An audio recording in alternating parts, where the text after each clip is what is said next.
up, everybody? Welcome to another episode of Gaming Without Parole. Sitting across from me this week and every week, the one, the only, Desra. Hello. And sitting across from me is Brian Paul. He loves you all. He does. Or that's what he says. Brian Paul loves you all. No one should trust him. Brian Paul loves you all. I don't Brian know. Paul loves you all. Right. Yeah, right. I mean, I'm definitely draining. Definitely drilling it into everyone's head. Yes. I don't know who trusts that guy. Where did he come from? Mr. and Mrs. Paul. Quite possibly. that might be a thing after all. Hey guys. Hey, all. So this is our this is episode 92. 92. Yes. Yep. But also the second episode in our great relaunch of the rebirth of PlayStation VR specific content. Yes. Last week we talked about PlayStation VR Worlds for way too long. It seems like you guys like that though. Yeah. Not to disappoint anyone, but man, we are on a much tighter time schedule this week than we were last week. Yeah. So maybe not quite as long this week. Yeah, I mean, part of it was we were talking about the relaunch and talking about the fact that, there were really kind of 4 games to talk about in one title. Very true. So hopefully from now on we'll be keeping it to one title, but we'll be talking about that in depth. So people who like the in-depth stuff, yay. People who like the shorter videos, yay. Everybody's happy. Yeah, in case you missed last week, what we're doing is we are basically taking each episode of Gaming Without Parole and we're using it to do a review discussion about one PlayStation VR game. Desra now has his own PlayStation VR unit. It's so shiny, and so that gives us a chance to sort of re-examine some games that we either overlooked or didn't give enough time to when they first came out. Mm-hmm. And we're starting with launch games for the most part. Yeah. So VR Worlds last week. What this week? Job Simulator. Oh, I probably should have played that. Yeah. Yeah. No, me too. All right, short episode. Bye, guys. Job Simulator is great. In fact, it's sort of perfect for VR. Yeah, we had a lot of discussion last week about the fact that, VR Worlds should have been the demo disc, because it kind of explores all the ways you can do it.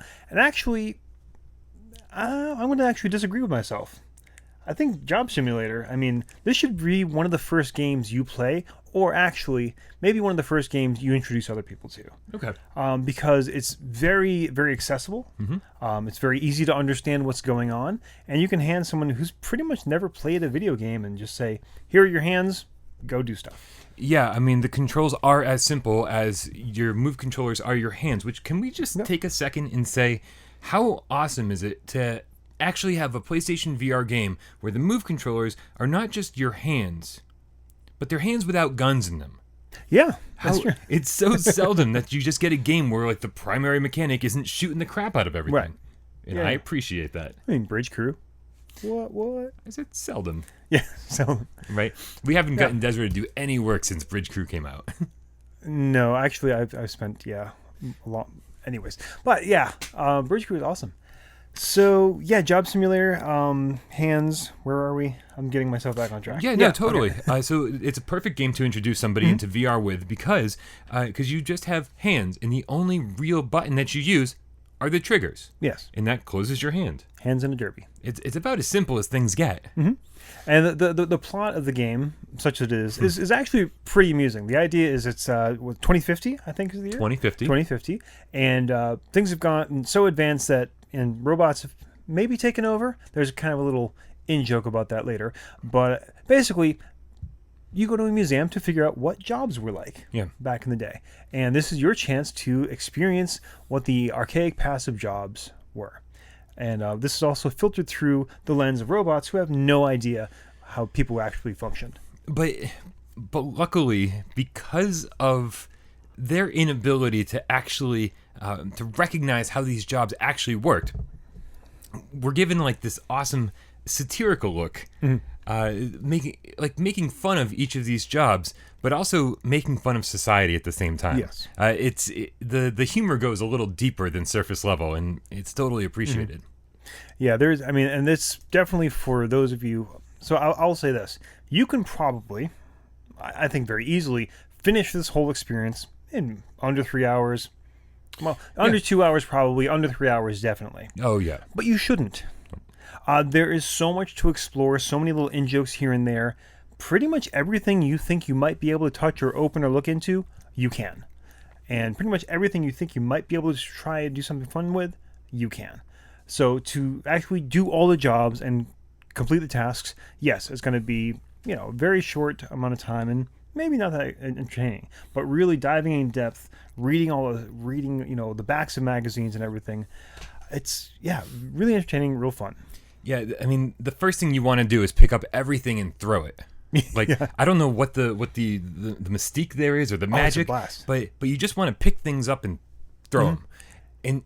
And the game offers you so many chances to do that with so many varied results. So did you, the very first scene when you're getting the cartridges, did you throw one at the guy right off the bat? Oh, I think everybody did. Okay. Oh, yeah. He goes, and he like frowns and he's not happy about it. See, I didn't do it until the next time I went back to the lobby because I was just like, I was being a good little game player. I was like, oh, I'm going to put that in the job thing, start the job. And then once I played the office simulation first. Yeah, me too. And then once I got back, I was like, oh, I am going to wreck this place. Right?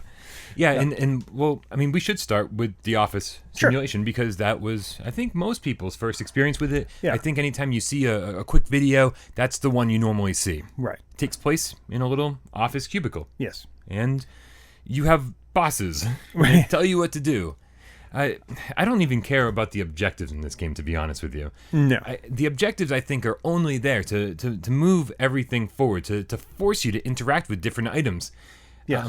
So what was I don't think I even completed the first task for the first 5 or 10 minutes that I was in this. I was like, I didn't even know that you had to like pull the job card out or whatever it's called. Like the business cards come out of a little printer there. Yeah, telling you to get to work.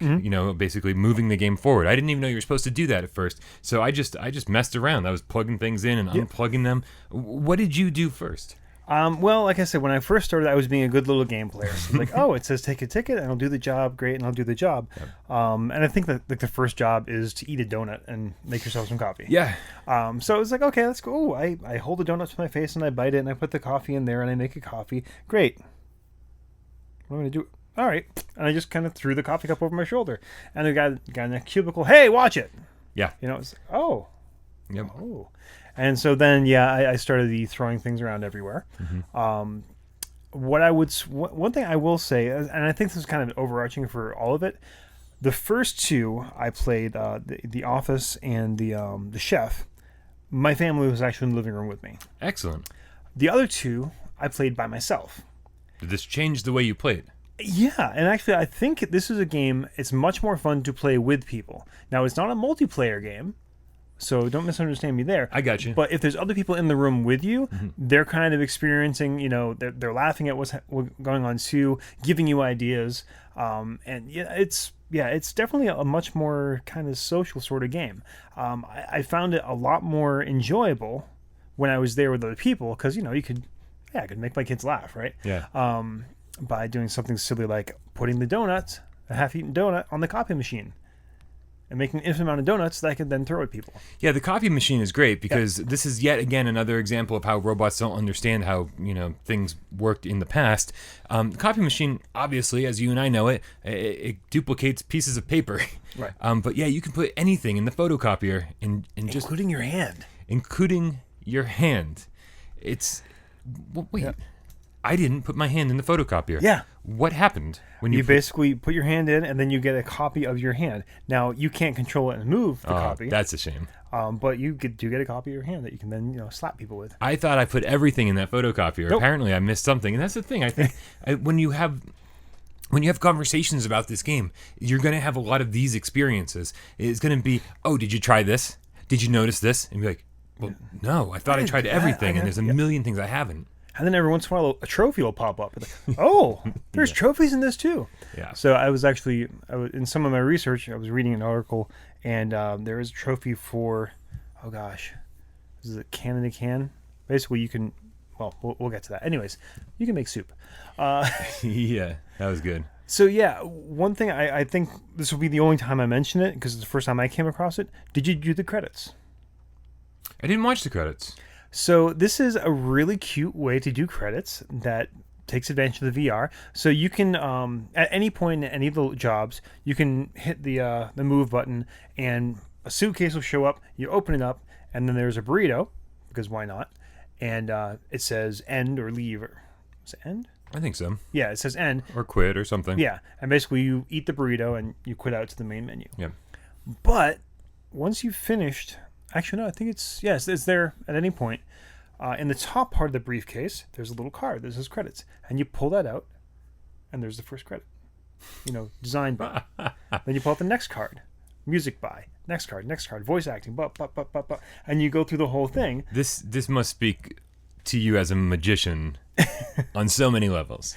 Yeah, it was just neat. I mean, because usually, like, you see the credits, and if you're the kind of person who bothers at all, you see the credits roll by, you're like, oh, that's interesting, the first few, and then who cares? I'm advancing back to the main menu. Exactly. But now I'm actually like pulling out the cards and looking and taking notice because I want to play with the cards. Yep.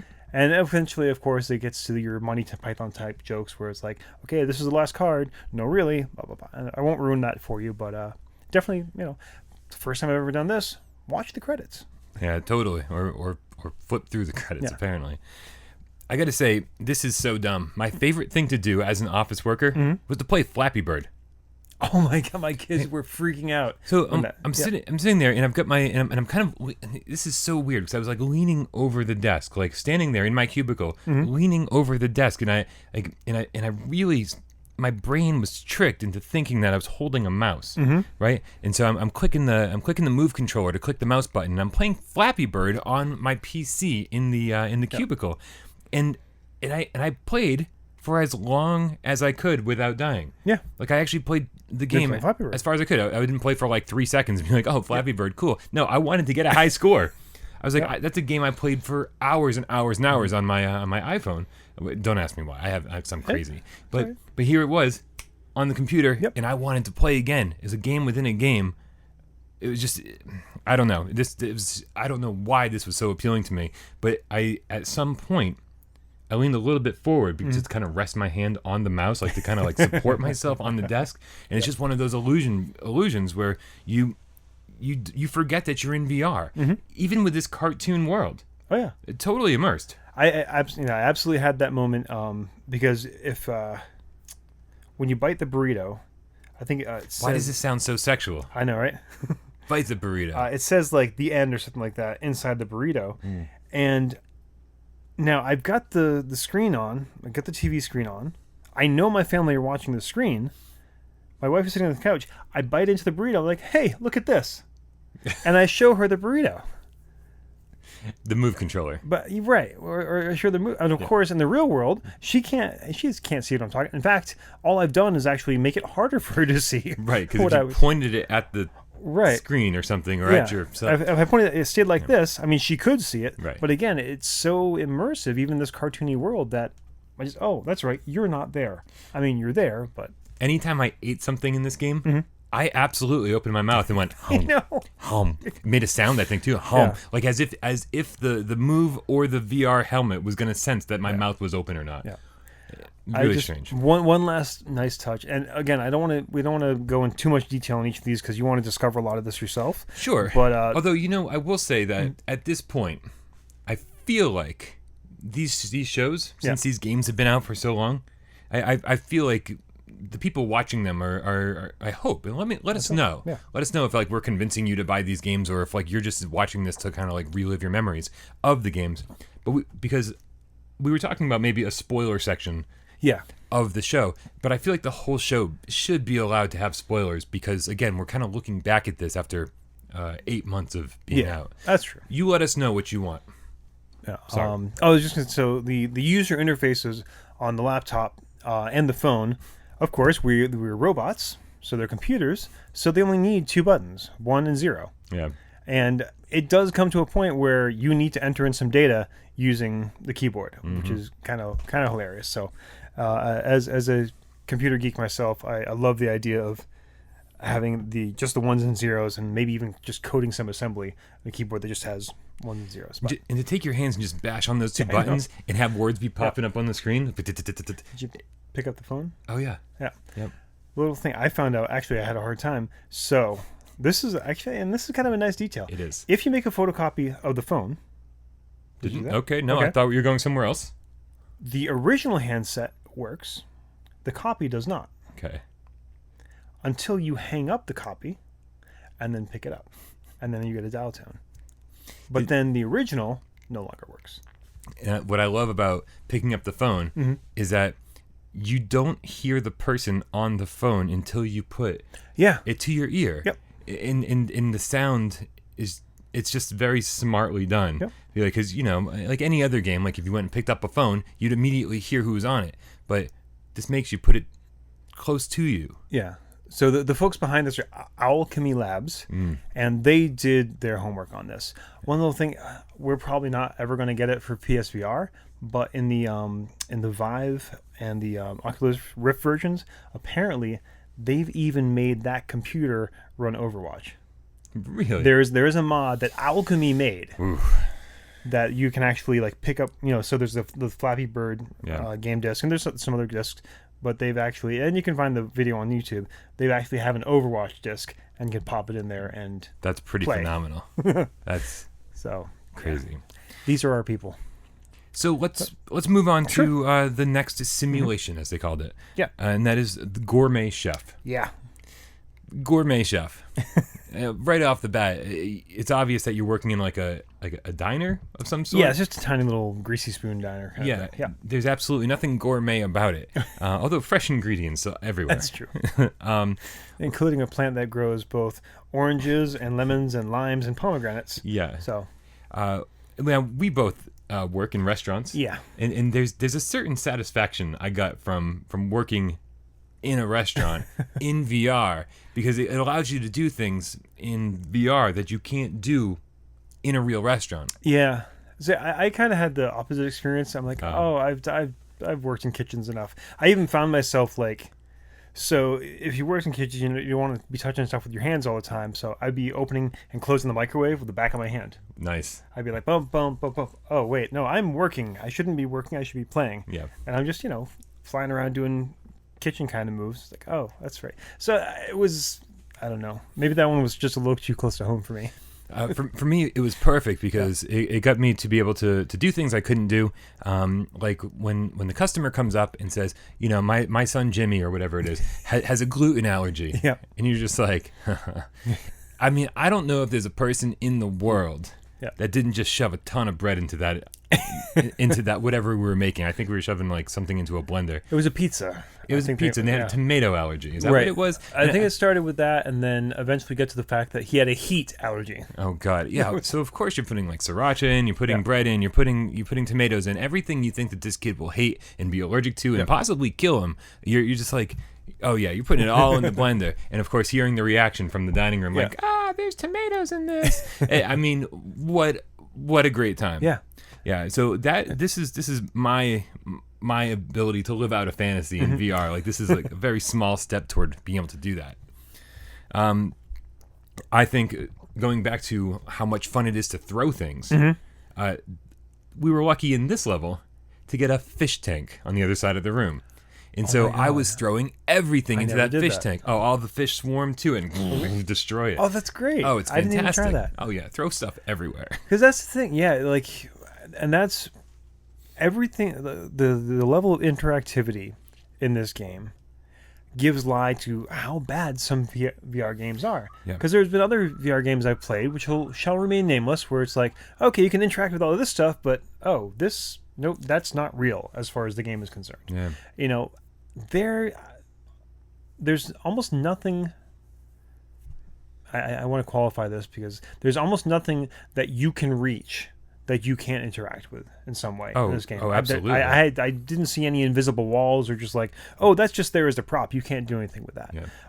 So, and I think for me, the fish tank was sort of in my mental invisible wall. Like, that's just background stuff. So that's cool. Yeah, I enjoy seeing how different objects in the environment work together. So like when you pick up the fire extinguisher, you push that down, and of course the crap comes out of the fire extinguisher. First thing I did, right in my face. Of course, right, and you do get a little surprise. You're like, oh, this looks like it's right in my face. But what I was doing, I was like, just moving it around and seeing what I could blow away. And the little spinny wheel where you stab the tickets, as any crappy restaurant has. The thing starts spinning around. It's really, really fantastic just to mess with as many things as possible. And I think cracking an egg. I've never had so much fun cracking an egg in my life. It's a pretty generic thing to do, but you take the egg and you hit it over any surface, and bam, you have a broken egg. And then you pick it up and play with it as if it's made out of plastic. It's little touches like that. Yeah. And well, actually, no, it wasn't in this one. That's kind of spoiled. Oh yeah, it was the next one. But anyways, it was about this time I discovered two. So the bots that come around, they're all computer monitor heads with faces on them, and some of them have props. They have glasses, they have mustaches and pipes and hats. Did you ever take them off? Of the people? Yeah. Oh, I didn't know you could do that. Yeah, you can. There's another one. Yeah. So I discovered it in the next level. But I guess since I started talking about it now already, yeah. So what's the next level? Well, for me, it was the convenience store clerk. Perfect. Let's move on. Okay. All right. Moving on. Just at one point during the convenience store thing, because they get pretty close to you in the office environment and the Gourmet Chef. There's a little distance, and the convenience store one, you're running a convenience store, so they're coming right up. And I just reached out at one point and I saw the glasses on one of them kind of change color. Like, oh. That means I can touch that. And you grab it, and sure enough, you can take off their glasses.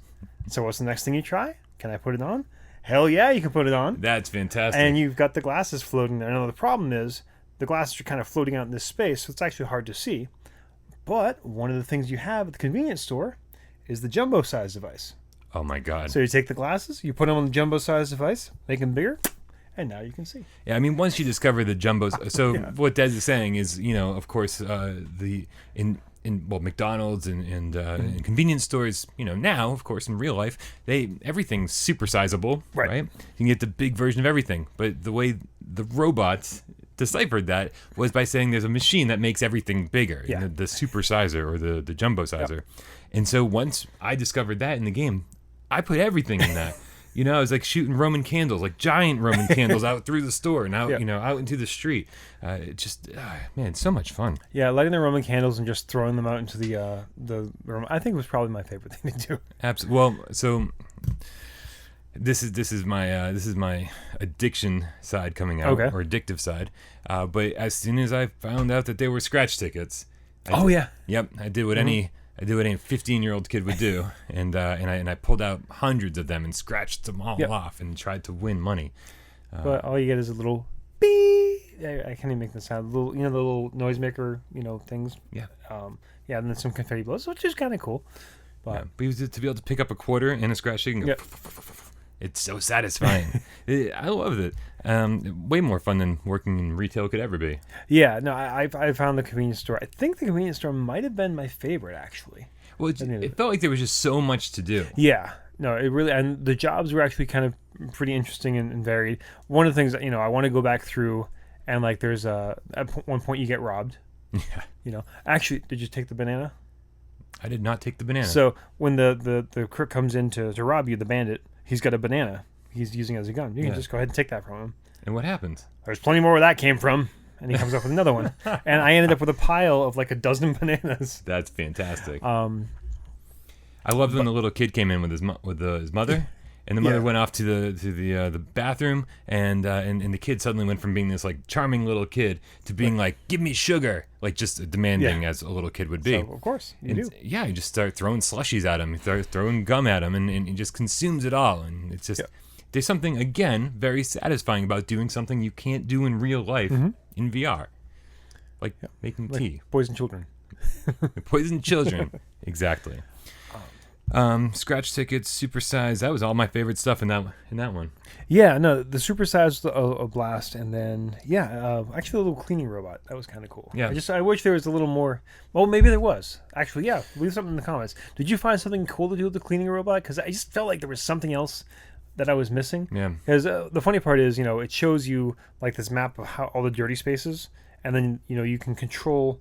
So you control the cleaning robot with a joystick that comes out of your desktop, and you get like 2 of maybe the 5 puddles clean, and your job bot supervisor says, good enough, which is nice. And this is the second time I had the second, I guess I'll call them a VR moment, was this game. I was so immersed in that where it was like, okay, it's time for the kids to go to bed. And of course, if I have this on, no one's going to go to bed. So I went to shut it off, and of course, I went to put the Move controllers down on the counter. because I was so wrapped up in the counter being there, and I caught myself just before I let him go. I was like, "Oh no, this is real." Yeah, I mean this desk isn't real after all. So, again, it's cartoony, but everything is so interactive and so real that you just get sucked into it. Yeah. Yeah, I feel like we could probably spend like an hour on each one of these jobs and just and basically, I mean, ruin everything for you, but also like just to go through and detail all the different possibilities, all the different combinations you can make, all the different things you can throw. I just enjoyed playing with everything. There's very little game to this game.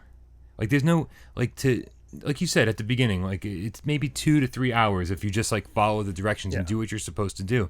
But this is like basically like they've constructed a virtual world for you to play in, and it's not your job to complete the missions. I mean, I guess technically, but it's really, as a gamer, I mean, it's your job it to literally is your job. Literally, but it really is the game. The game part of this is to discover these moments and to try everything out and see what you can interact with. I can't overstate it enough. It's a really strange experience. Yeah. You're not gonna like lose. I mean, if you're like, oh, I gotta win this game, well, there's no way to lose this game. It's not like, oh geez, you messed up the job. You lose a life or something. There's nothing like that. This is a game for people who want to color outside the lines. Yeah. If you want to color inside the lines and do what they say, it might not be the most exciting game, but if you want to mess around, oh my gosh. So I guess the last one is the auto mechanic. Yeah. Which I think, for me, this was the funniest one. Yeah. Well, yeah, go ahead. Well, yeah, I have a mostly hate relationship with cars, mostly because they cost me so much money to get them repaired. Yeah. You're in a auto shop run by the skeeziest, most dishonest auto shop runner. I mean, one of your first jobs is like, this guy comes in with a coupon and his car is totally fine, and your boss tells you, okay, you got to do stuff to this car to make sure he comes back, and oh yeah, we'll give him another coupon that'll double the price of everything.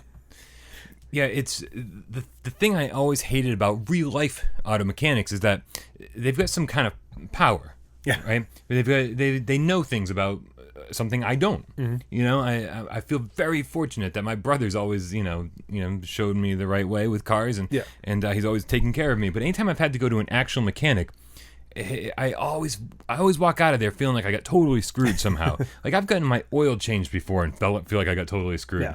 They're like, oh, this belt needs to be changed. There's always something. You're like, oh, the serpentine belt looks like it. I'm like, you say this every time, but being on the other side of it, it felt powerful. Yeah. All I wanted to do with every single customer's car is just screw with it. Oh yeah. Like I wanted to rack up that bill as much as I could, so I can sort of see why mechanics act the way they do. Yeah. No. And if you happen to be a mechanic, we're not speaking universally. Of course, you're the good mechanic in the millions of bad. Yeah.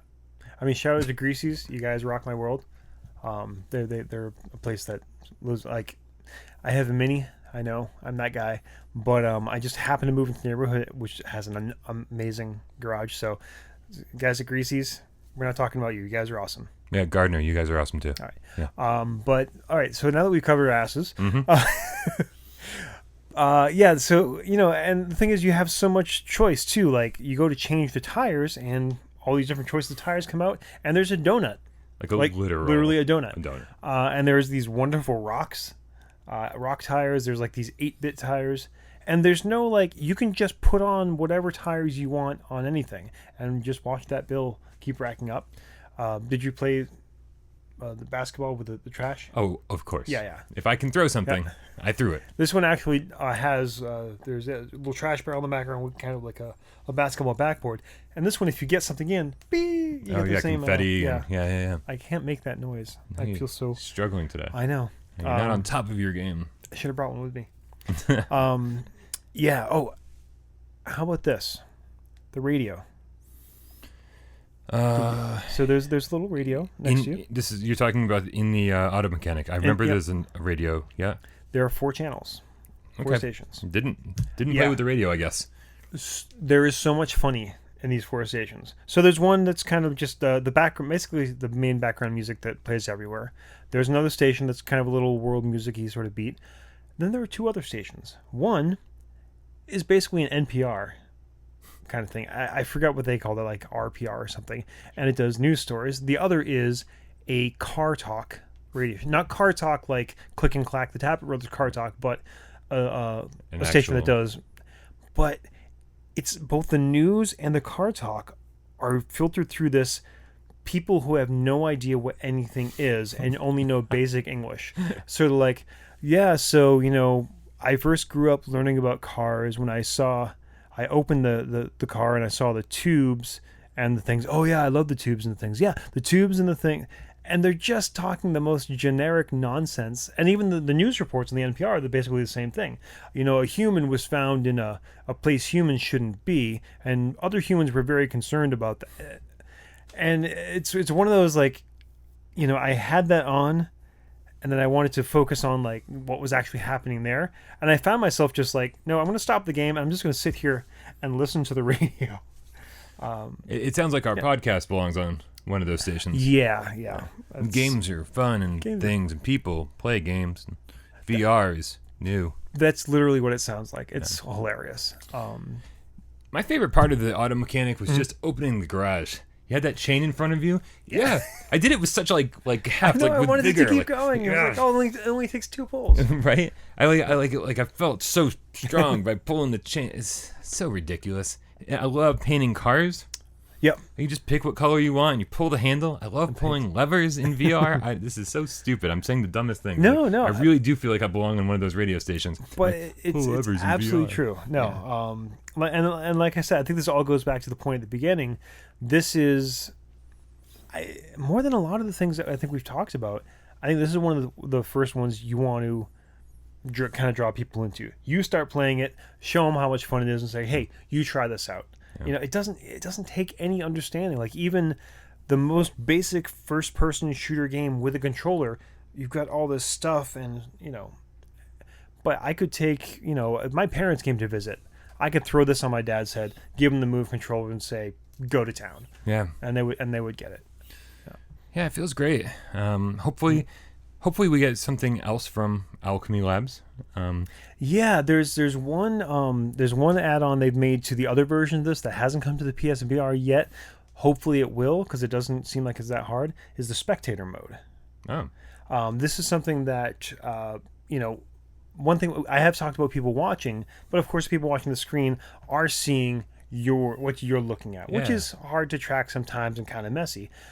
They sort of realized this and set up a virtual camera inside. So what you can do is, as you're playing, there's a camera, and you can just move it and set it wherever you want, so the people watching get a stationary camera view of what you're doing. That's pretty awesome. Yeah, and it totally changes the interaction. So, and you could even host a show from inside there, because what they see is a map of the VR helmet and then your hands. And you can actually move it and change the angle on the fly as you're going. That would Alchemy, please give that to us. Yeah.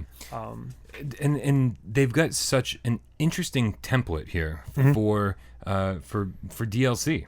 Oh, absolutely, no question. Like at the beginning, all they need to do is add a couple extra cartridges to throw in, or extra tapes, whatever they're calling them, and just charge us $5 a job. I would absolutely pay that. Throw me 3 more jobs. That's my days at the city park. Sorry. I've actually got nothing to say about that. So I mean, like, what I'm really curious to know is, like, if they were to offer DLC, what kind of jobs would you want to play? Oh, right. There's an infinite number of jobs that would be awesome. Let's see. Movie theater concession stand. That's pretty awesome. Yeah. How about a maid? You walk into a messy apartment, and you have all sorts of ways of cleaning it, or just making it messier. Air traffic controller. Ooh. Oh man, just fly planes into each other non-stop. See, these are the things that are funny in VR, but not in real life. Nuclear safety technician. Even better. Yeah. You could just blow up the whole world. You could do a tie-in with The Simpsons. Be like Homer. More donuts. More donuts. I do want to mention another game that Alchemy has worked on that has not come to PSVR yet. Rick and Morty. That was them. That was them. Oh, see, everybody's been saying, when do we get to play Rick and Morty? Yep. But I didn't realize it was made by Alchemy. If it's made by them and it's, if Dan Harmon is involved at all, I am on board 100,000%. Yeah, suddenly I'm much more interested in that game. Yeah. All right. Well, listen, this has been an awesome episode. I want you guys, again, we're asking you for a lot of questions here. Wait, before we wrap up. What's up? We have to introduce our new rating scale. What's our rating scale? Talk to me. Okay, so I was kind of pitching this to Brian earlier. We'll see what you folks think too. We want to just have some, a quick takeaway that people can have. What should we do with this information? I know we're talking about launch games, but eventually we're going to talk about other games as well. So I figured there are 3 categories games can fall in. 1, oh my God, buy it now. Stop listening to us. You need to go buy this. 2, meh. If it comes on discount or ends up in a bargain bin somewhere, or you get it on sale, sure, pick it up. 3, friends don't let friends buy this crap. Okay. And I think that can be pretty safe. And for me, this is no question at all. Buy it now.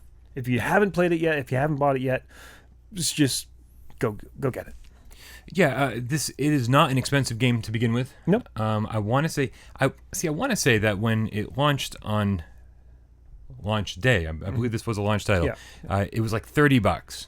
Now, don't get me wrong. It's like $30 is a lot of money, right? It should be a pretty full-featured game.